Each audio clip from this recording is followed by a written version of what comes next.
Well, a lot of people are taking part in Dry January, but just because you're abstaining from alcohol, it doesn't mean you can't still enjoy some fun drinks. So Mixologist Chantelle Gabino is here for a few non-alcoholic drink ideas that you can mix up tonight. So I'm really excited about this. I'm actually doing Dry February. Perfect. It's a little bit of a shorter month. You know, whichever the month you choose, I think it's a really great idea. Yeah, agreed. Explore your options. We're also taking some really classic cocktails and some flavors and pairing them together, and not necessarily giving it a punch with alcohol, but giving it a punch with some spices or some bitters and some really awesome spices like ginger and peppercorn, for example. I love it. So a Moscow Mule usually has ginger beer, but a really fun alternative to make ginger beer at home is just by taking a ginger syrup, so equal parts sugar or sweetener like honey to water, and a little bit of grated ginger to make a fast infusion. I like adding peppercorns in there, or even some Angostura bitters to lighten up the flavor profile. And then all you do is top it off with some soda. Great. So we have some ginger syrup here. We're just gonna add a little bit in there. We don't have to be too precise because, again, it's based on your own flavor profiles. And we can squeeze in some lime juice. I love the idea of making your own. Because and also ginger-based drinks are phenomenal anyway, so. For sure, and they pack a punch as well. The fresh herbs, And a fun thing about herbs is give it a nice little smack, and it expresses the oils when you put it in the drink, so that when you want it to mix in but not bruise it too much, it adds a nice little packed flavor. And then we can just top it off with some soda. If you want to give that a little shot, there's some soda right there. Now, you could leave this in the fridge. Smells amazing. And when you're ready to use, just give it a nice little strain. And that's perfect. Just top it off with some peppercorns. Amazing. Gives it a little spice. Yeah. And I can take a sip? Of course. Okay. Now, off to the next one, mojitos. So it's really refreshing. Yes, and that's the point. You know, you want to fill your belly up, keep you refreshed, and also hydrate yourself as well. Yes. Okay, I love a good mojito, too. Fruit. So mojito is very traditionally simple. It's some lime, so let's muddle that. Do you want to give that a shot? Yeah. Muddling some lime in there. We want the oils from the lime as well as the juice. Okay. And typically you'd see in mojitos a little bit of sugar, but I like using honey because of the flavor profiles. Oh, yeah. Tends to be a little bit more floral. Okay.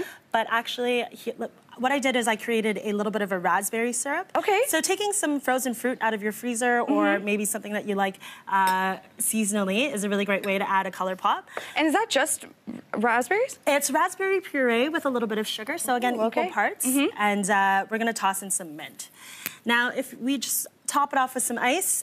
A really fun thing to do is, instead of using soda in mojitos, using something like kombucha, which packs a punch kombucha for probiotics as well. And we'll just top that off there. And it would give it a little bit of that fizziness. Yes. Too. Fizziness, probiotics, a nice little bite, a little bit of vinegar and acid, which is fantastic. Great. And we can just give that a nice little stir. And it looks beautiful as well. And the more that you move this around and kind of push the mint around on the glass, the more it expresses some of those oils as well. Oh, I wish everyone at home could smell how good this smells. Now, again, we're talking about adding flavor and a punch without the alcohol. Bitters is a really great way to do that.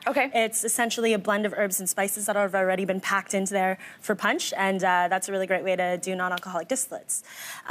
Speaking of, Seedlip, a really awesome I've never had this before. Non-alcoholic distillate that can be found not in your alcohol store, but maybe your favorite grocery shop or fine food shop. It's essentially all the flavor without any of the alcohol. It's a really wonderful way of being able to see flavors in the realm of distillates without any of the booze and without any of the ABV. Great. So what I have here is a hot toddy, your traditional hot toddy. So instead of whiskey, we're using the same amount that you would normally use, like 1.5 ounces of whiskey, but with 1.5 ounces of Seedlip. Now this is the spice. The Seedlip spice has the same sort of profiles that you would find in any of your favorite winter or fall concoctions. Okay, and is this also looks like it would be good if you were sick, just like a hot toddy, right? Exactly. Lemon, yes? Okay, good. I also say that, you know, your favorite spices like cardamom or cinnamon or star anise are really great to put in there. We put a little bit of lemon and some honey syrup as well. And now we're just gonna top it off with some hot water. And this is one of those things I like putting in a thermos when I'm taking the dogs out for a walk. Yes. We're not breaking the law either when we're taking the dogs out and drinking Seedlip, which is fantastic. It's a good reminder. And last drink, another way to use Seedlip is just your simple Seedlip and tonic. So adding a little bit of bitters with some Seedlip, as well as either kombucha, because I know you love kombucha. Yes, love the kombucha. Or your soda water or a tonic is a really great way of being able to just have a simple, easy cocktail at home. Amazing. And the kombucha would be a good way to change up the flavor too, right? Depending on what you wanted. You know, get creative and be experimental. There's a lot of really great flavors of kombucha out there. Find your local kombucha maker, get the good stuff, get all those good probiotics, and hopefully prevent yourself from getting sick. Great. Okay, well, thank you. I'm going to try this. Cheers.